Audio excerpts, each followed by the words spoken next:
ជំរាបសួរអ្នកគ្រូចាសួស្តីកូនៗទាំងអស់គ្នាចាអញ្ចឹងពីថ្ងៃមុនយើងបានសិក្សាអំពីការតែងសេចក្តីរួចបាត់ហើយចាឥឡូវកូនៗនៅចាំបានអត់ថាការតែងសេចក្តីរបស់យើងនឹងគឺមានប្រមាណផ្នែកចាការតែងសេចក្តីរបស់យើងនឹងគឺមាន3ផ្នែកគឺមានសេចក្តីផ្ដើមតួសេចក្តីនិងបញ្ចប់សេចក្តីតែឥឡូវកូនៗទាំងអស់គ្នាមកមើលអ្នកគ្រូទាំងអស់គ្នាចាជាដំបូងគឺសេចក្តីផ្ដើម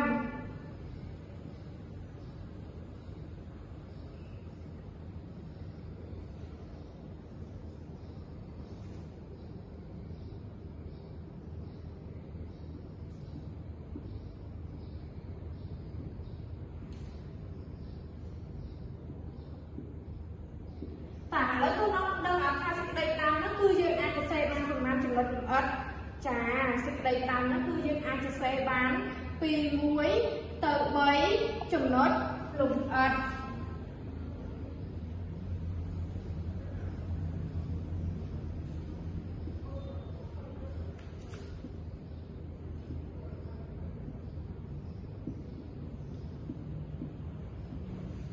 ឡូវកូនដឹងអត់ថាយើងអាចសរសេរបានប្រមាណល្បះចាយើងអាចសរសេរពី1ទៅ3ល្បះដូចចំណុចលម្អិតដែរ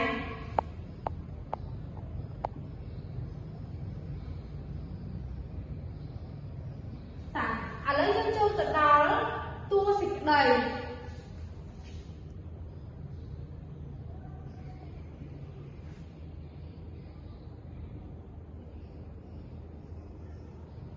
ឥឡូវមានកូនណាដឹងថា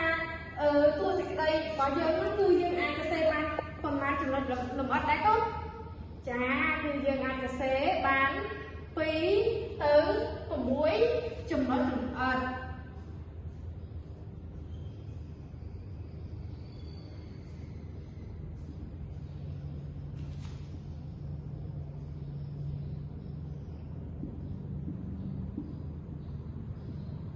យើងអាចសរសេរបានប្រមាណល្បះដែរកូនចាគឺដូចគ្នាចំណុចលម្អិតដែរ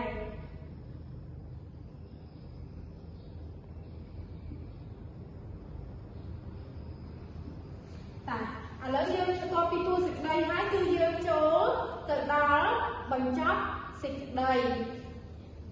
ចាសំទោសគឺសេចក្តីបញ្ចប់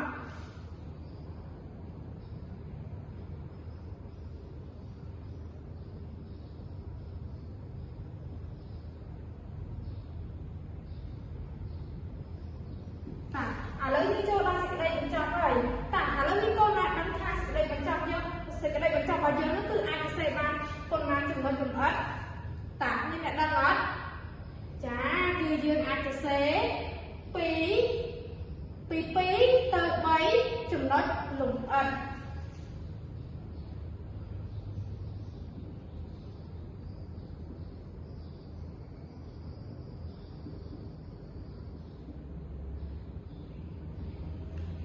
ឥឡូវគឺយើងអាចសរសេរបានពីចំពោះល្បះវិញគឺយើងអាចសរសេរ2ទៅ3ល្បះដូចចំណុចលម្អិតដែរ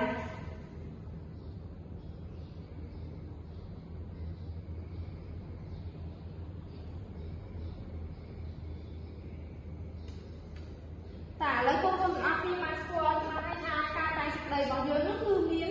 ចំនួន3ផ្នែកគឺសេចក្តីដើមតួសេចក្តីនិងសេចក្តីបញ្ចប់